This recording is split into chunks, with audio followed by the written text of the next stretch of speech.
Welcome. This is Radio Pras.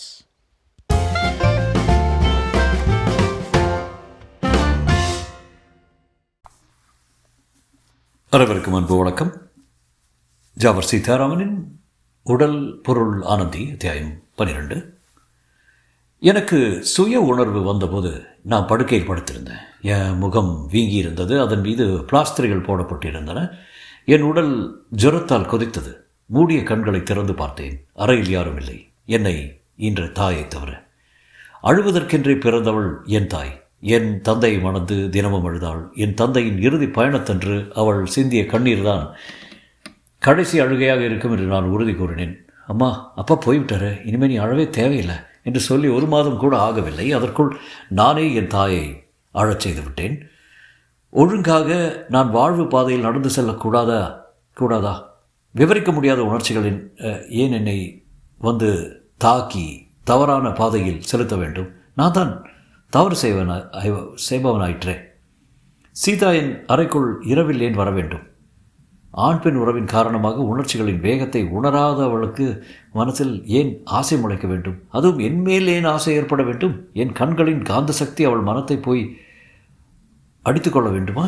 ஒற்றுமையாக இன்பமாக அமைதியாக வாழ்ந்த வீட்டில் பாம்பு போல நான் நுழைந்து அமளி ஏற்படுத்தி விட்டேன். எனக்கு என் தாயின் முகத்தை பார்க்கவும் வெட்கமாக இருந்தது. அந்த சமயத்தில் அறையில் டாக்டர் நுழைந்தார்.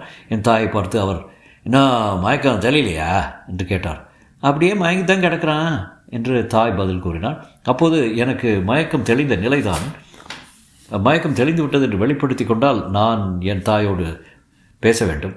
இந்நிலையிலும் நானும் என் தாயும் எதை பற்றி பேசப் போகிறோம்? நேற்று இரவு என் அறையில் நடந்த நிகழ்ச்சிகளை பற்றி தானே பேச வேண்டி வரும். பண்புக்கும் சீலத்துக்கும் கலங்கரை விளக்கு போன்ற என் தாய் எப்படி என்னை மன்னிப்பாள்?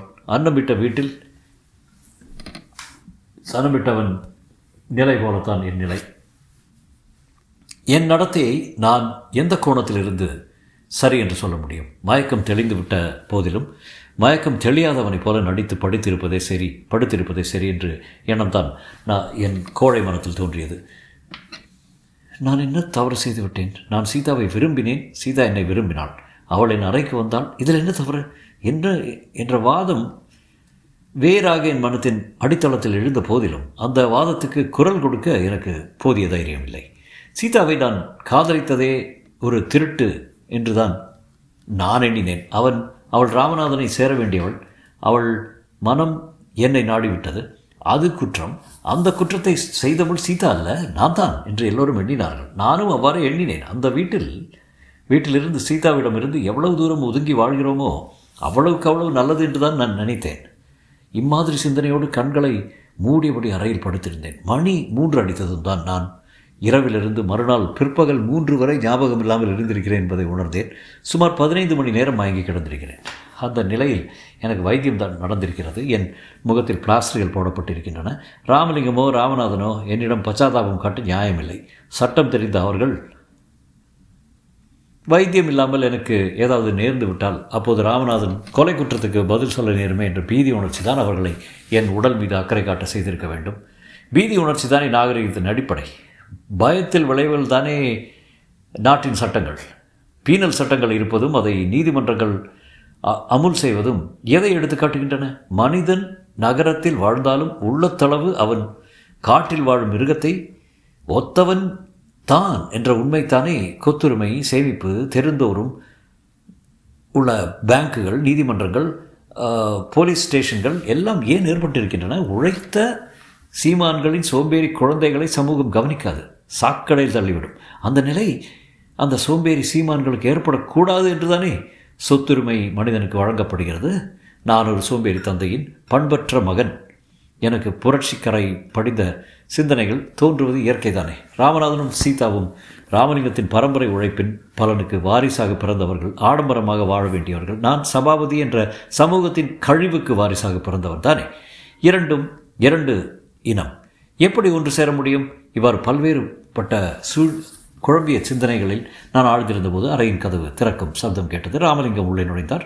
என் தாய் மரியாதையின் அடையாளமாக நாற்காலியை விட்டு எழுந்து முந்தானையால் தன் தோளை போர்த்து கொண்டாள். அறையில் நுழைந்த ராமலிங்கம் என் பார்வையில் இருந்தார். அதனால் என்னால் அவர் முகத்தை கவனிக்க முடிந்தது. அவர் மௌனமாக என்னை ஒரு முறை பார்த்தார். பின் ஒரு முறை கனைத்து கொண்டார். என் தாய் நடுங்கியபடி கெஞ்சினாள். நான் படும் வேதனையை அளவு சொல்ல முடியாது. நான் ஏன் இங்கே வந்தேன்னு ஒவ்வொரு வினாடியும் துடிக்கிறேன் என்றாள். அதற்கு ராமலிங்கம், அம்மா நீங்கள் என்ன செய்ய முடியும்? நானும் சீதாவுக்கு பாசம் நிறைந்த தாய் கிடச்சி விட்டாள்னு மகிழ்ந்திருந்தேன். ஆனால் நாங்கள் கொடுத்து வைக்கல. டாக்டரு மாலைக்கு மயக்கம் தெளிஞ்சு விடுங்கிறாரு. ஆகையால் இரவு ரயிலுக்கு டிக்கெட் போட்டுட்டேன், நீங்கள் போயிடலாம் என்று கூறினார். என் தாய் ஒன்றும் பேசாமல் இருந்தால் கண்ணியமான முறையில் வீட்டை விட்டு வெளியேறுங்கள் என்று சொல்கிறார் என்பதை புரிந்து கொண்டு விட்டேன். அடுத்த வினாடி ராமலிங்கம் என் தாயிடம் 100 ரூபாய் நோட்டு அடங்கிய கட்டு ஒன்றை கொடுத்தார். நான் இந்த இழந்த சகோதரியை போல் நீங்கள் இதை பெற்றுக்கொள்ளுங்கள், செலவுக்கு தேவைப்படும் என்றார். என் தாய் அழுதபடி, வேண்டாம், பணம் வேண்டாம். என் மகனுக்கு நல்லவங்க ஆதரவு கிடச்சது, ஓரளவு நிம்மதியாக தான் இருந்தேன். ஆனால் அதை அவனே கெடுத்துக்கிட்டான். வெயில் நிற்பாங்க, மரத்தில் நிழலை திடுறது இயற்கை. என் மகன் அந்த மரத்தையே வெட்ட திட்டமிட்டிருந்தான் என்பதை நான் உணரல. எங்களை மன்னிச்சு விட்டதாக ஒரு வார்த்தை சொன்னால் அதுவே போதும் என்றாள்.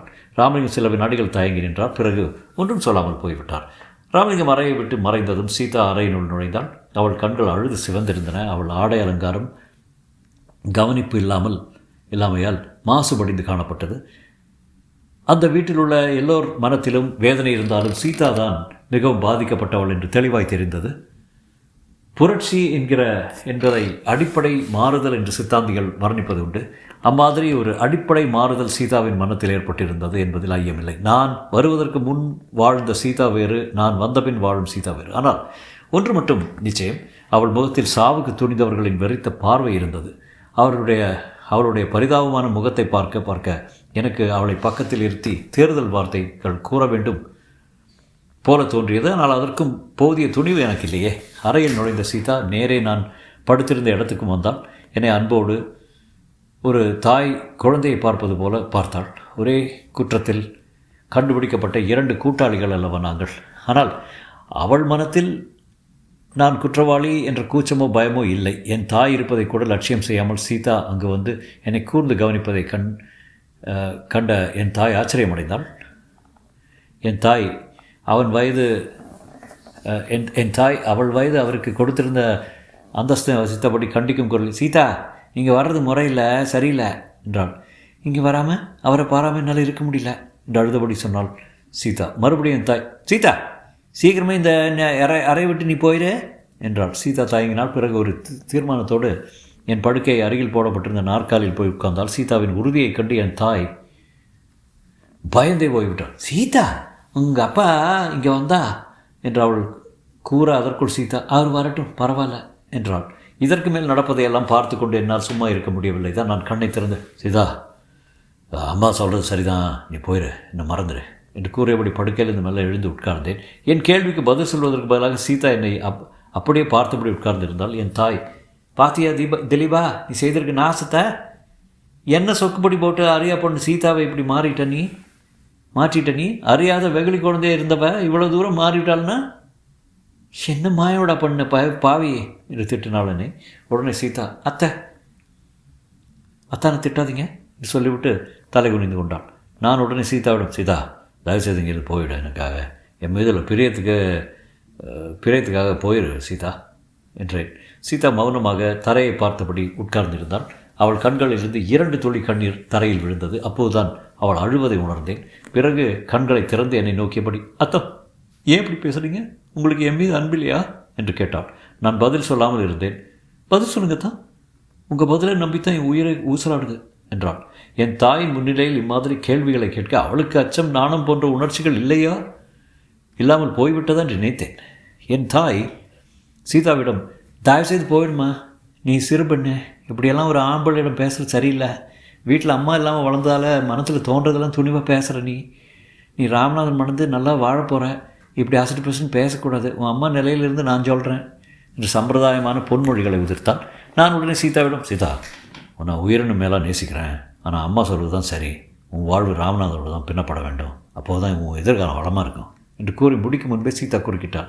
ஏன் எதிர்காலத்தை பற்றி நீங்கள் ஏன் நிர்ணயிக்க வேண்டும், நீங்களே ஏன் என்ன நேசிக்கிறீங்க, அந்த வாக்கியம் ஒன்றே எனக்கு போதும் என்று சொல்லிவிட்டு அந்த இடத்தை விட்டு சீதா கம்பீரமாக எழுந்திருந்தாள். அதே சமயத்தில் ராமலிங்கம் ராமநாதனும் அறையில் நுழைந்தனர். ராமலிங்கம் அங்கு சீதா நிற்பதை பார்த்ததும் ஆத்திரமடைந்தான். ராமநாதன் எந்தவித உணர்ச்சியும் இல்லாமல் என்னையும் சீதாவையும் மாறி மாறி பார்த்தான். ராமலிங்கம், ஒன்றும் தெரியாதவன் நினச்சிருந்தேன், ரொம்ப துணிச்சல்காரியாட்டு நீ, எல்லாம் அவனால் வந்தது, அறையை விட்டு போவலையே என்று கோபத்துடன் கூச்சலிட்டார்.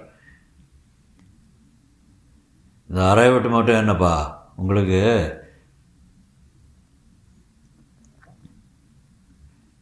இந்த அறையை விட்டு மட்டும் என்னப்பா உங்களுக்கு பிடிக்கலன்னா இந்த வீட்டை விட்டே, இந்த உலகத்தை விட்டே நான் போக தயாரப்பா என்றாள் ஏளனமாக. ராமலிங்கத்தின் ஆத்திரம் வரம்பு மீறியது. அவர் கைகளை ஓங்கியபடி, நீலி, நீ செய்தையெல்லாம் செய்துட்டு என்னை எதிர்த்தா பேசுகிற நீ என்று கூறிக்கொண்டே சீதாவை அடிக்கப் போனார். அத்தியாயம் 13. என் உள்ளம் குமுறியது. உடனே பாய்ந்து அவரை தடுக்க வேண்டும் என்று தோன்றியது. அதற்குள் ராமநாதன் அவர் கைகளை பிடித்து தடுத்து நிறுத்தினான். மாமா, உங்கள் வயதானே, நீங்கள் செய்கிறதானே என்று சொல்லி தடுத்தான். இந்த சங்கடமான சூழ்நிலையில் அங்கு நிற்பது கூட தவறு என்று நினைத்த தாய் அறையை விட்டு வெளியேறினான். நான், சீதா, ராமநாதன், ராமலிங்கம் 4 மட்டுமே இருந்தோம். நான் மற்ற இருவரையும் பார்த்து, என்னை மன்னிச்சிருங்க, தவறு என்னுடையது, எனக்கு ஏற்பட்ட சோதனையில் தவறிட்டேன், இரவு ரயில் வர கூட காத்திருக்க விரும்பலை, இப்போதே பகல் வண்டிக்கு போயிடுறேன் என்றேன். பெரியவரும் ராமநாதனும் ஒன்றும் பேசவில்லை. சீதா மட்டும் என்னை திரும்பி வேதனையோடு பார்த்தாள். அவள் உடனே, அப்பா, இதுவரையில் நான் நடந்து கொண்டதும் தவறுன்னு இல்லை, நான் உண்மையை மறைத்து வைத்து ராமநாதன் மணந்து கொண்டால் அதுதான் பெரிய தவறு என்றான். ராமலிங்கம் அவளை பார்த்து, அதிக பிரசங்கி, நீ ஒன்றும் பேச வேண்டாம், வெளியே போ என்றார். சீதா கொஞ்சம் கூட தயங்காமல், உங்களுக்காக இல்லாவிட்டாலும் அத்தான் ராமநாதனுக்காவது நான் உண்மை பேசித்தான் ஆகணுமப்பா என்றான். ராமநாதன் சீதாவை ஆச்சரியத்தோடு நோக்கினான். சீதா ராமநாதனை நோக்கி பின்வருமாறு கூறினான். உங்களை நான் தெய்வத்துக்கு மேலே மசிக்கிறேன். உண்மையின் உருவம் நீங்கள், பண்பின் வடிவம் நீங்கள். குழந்தை முதல் உங்களோடு சேர்ந்து வளர்ந்த நான் உங்கள் மீதுள்ள பாசத்துக்கு இதனால் வர பெயர் கொடுக்க தெரியாமல் இருந்தேன். என்னை கட்டி காட்டி அவர் இந்த வீட்டில் விருந்தாளியோ நுழைந்த போது தான் நான் அந்த பாசத்தின் உண்மையான தன்மையை உணர்ந்தேன். உறவு முறையில் நீங்கள் அத்தானாக இருந்த போதிலும் உங்களை அண்ணா என்று தான் என் இதயம் கூறுகிறது. உள்ளும் புறவும் ஒருவரை அண்ணனாக மதிக்கும் போது அவரை எப்படி மணந்து கொண்டு மனைவியாவது? இத்தனை வருஷங்களில் நான் ஒரு நாள் கூட உங்களிடம் பேசும்போது தலை குனிந்து நின்றதில்லை. என் முகம் சிவந்து என் நெஞ்சு திக்கென்று அடித்து கொண்டதில்லை. அண்ணா, உங்களுக்கு நான் பெரிய துரோகம் செய்ய வேண்டுமானால் அது உங்களை மணந்து கொள்வது தான். கல்யாணமான பின்பு இந்த உண்மையை நீங்கள் புரிந்து கொள்வதை காட்டிலும் அதுக்கு முன்பே புரிந்து கொள்வது நல்லது இல்லையா? உங்களுக்கு துரோகம் செய்வதை காட்டிலும் எனக்கு மரணமே மேல் என்று கூறிவிட்டு சீதா அறையை விட்டு வெளியே சென்றான். ராமலிங்கமும் ராமநாதனும் ஸ்தம்பித்து நின்றார். ராமலிங்கம் என்னை பார்த்ததும் அவர் மனத்திலே பொங்கிய ஆத்திரம் பீரிட்டு கொண்டு வந்தது. எல்லாம் இந்த பயலால் வந்தது தான், இவனை ஒழிச்சு விட்டா என்ன என்று கூறிவிட்டு அவர் என்னை நோக்கி ஓடி வந்து உட்கார்ந்திருக்க என்னை கீழே தள்ளினார். ராமலிங்கத்துக்கு பின்னாலே ஓடி வந்த ராமநாதன் அவரை தடுத்து நிறுத்தி ஒரு நாற்காலில் உட்கார வைத்தான். ஆதரப்படைங்க மாமா என்றான். ராமலிங்கம், பல வருஷங்களா நான் போட்ட திட்டம் முறியும் போது, என் வாழ்வில் கனவு மறையும் போது தான் நான் எப்படி ஆத்திரப்படாமல் இருக்க முடியும் கூறிவிட்டு குலுங்கி அழத் தொடங்கினார். படுக்கையிலிருந்து கீழே தள்ளப்பட்டு கிடந்த எனக்கு ராமலிங்கத்தை பார்க்கும்போது பரிதாபமாக இருந்தது. என்னால் அல்லவா அந்த வயதான நல்லவர் மனமுடைய நேர்ந்தது.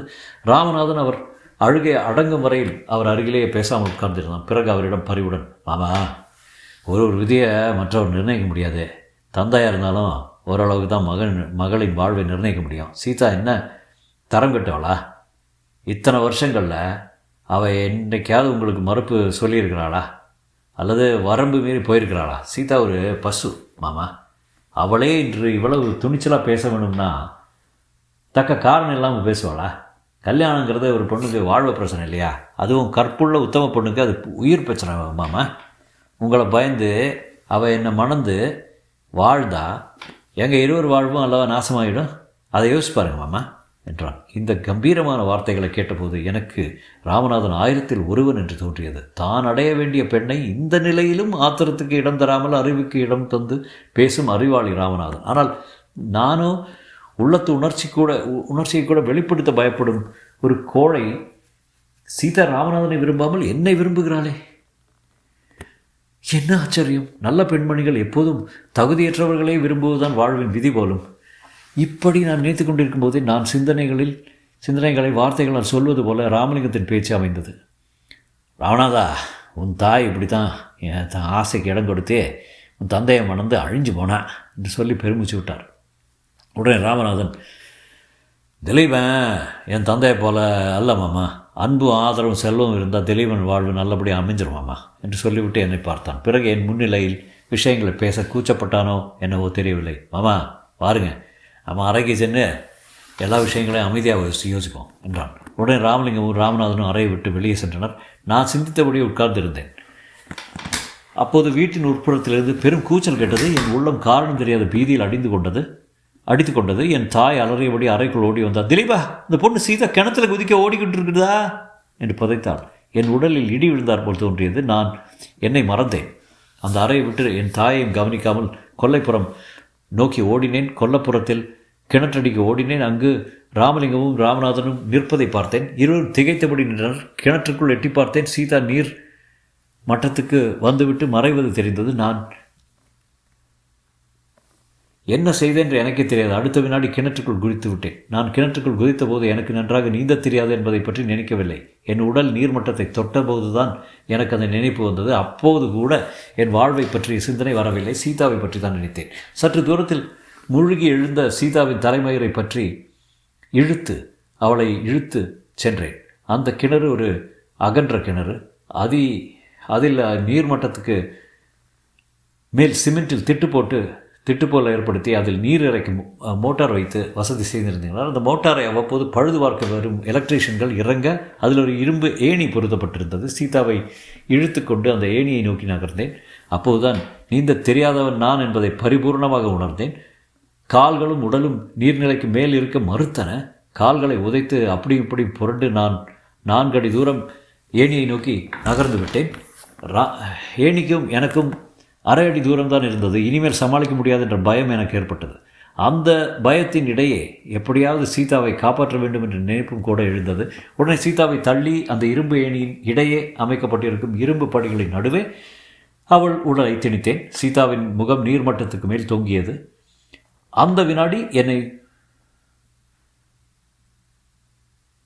வினாடி என்னை பூ ஆகர்ஷண சக்தி கிணற்றின் அடித்தளத்துக்கு இழுத்தது.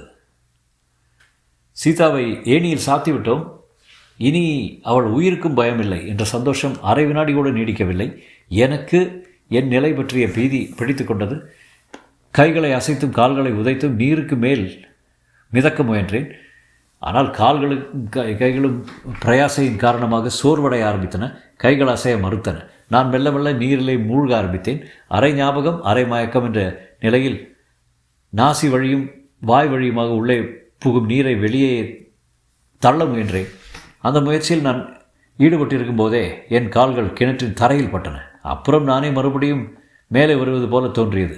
அதற்கப்புறம் எனக்கு ஒன்றுமே தெரியாது. யாருடைய கைகளோ என்னை தூக்குவது போல மட்டும் தோன்றியது. நான் குதித்த உடனே ராமலிங்கத்தின் டிரைவர் கிணற்றில் குதித்திருக்கிறான். அவன் குதிக்கும்போது தான் நான் சீதாவை கிணற்றின் இரும்பு ஏணியில் தொங்க வைத்து விட்டு மூழ்க ஆரம்பித்திருக்கிறேன். அவன் சீதாவுக்கு அபாயமில்லை என்று தெரிந்ததும் என்னை காப்பாற்ற நினைத்து நீரில் அவனும் மூழ்கி என்னை தூக்கியபடி நீர்மட்டத்துக்கு மேலே வந்திருக்கிறான். உருளை வழியை விடப்பட்ட கயிற்றை என் உடலை சுற்றி உறுதியாக பிணைத்து என்னை நீர்க்குடத்தை இழுப்பது போல இழுத்திருக்கிறார்கள். சீதாவையும் எனக்கு பின்பு இதே மாதிரி வெளியே இழுத்திருக்கிறார்கள். அன்று இரவு 7 மணி சுமாருக்கு தான் எனக்கு ஞாபகம் வந்தது. அப்போதுதான் எனக்கு டிரைவர் மாணிக்கம் மேற்கண்ட விவரங்களை தெரிவித்தான். எனக்கு முன்பே ஞாபகம் வரப்பெற்ற சீதா என் அருகில் உட்கார்ந்திருந்தாள். எனக்கு கிணற்றில் குதிக்கும் போதே ஜுரம் இருந்தது.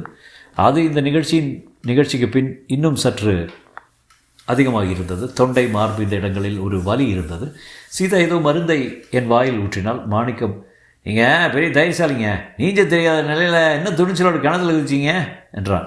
அப்போதுதான் நான் ஒரு வீரனாகி விட்டேன் என்பதை உணர்ந்தேன். சீதாவின் பார்வையில் இருந்த பெருமிதம், அங்குள்ளவர்கள் எல்லோரையும் என்னை பார்த்த முறையிலிருந்து நான் ஒரு வீரப்பணியில் காதலால் எனக்கு ஏற்பட்ட இழுக்கை துடைத்து விட்டேன் என்று தோன்றியது. என்னை விஷத்திலும் அதிகமாக வெறுத்த ராமலிங்கம் என் அருகில் வந்து, நன்றி திலீபா என்று சொன்னார். ராமநாதன் என்னிடம், எனக்கு நீந்த தெரியும் திலீபா, ஆனால் அப்போது ஒன்றுமே ஓடலை, அப்படியே திகைச்சு நின்றுட்டேன்.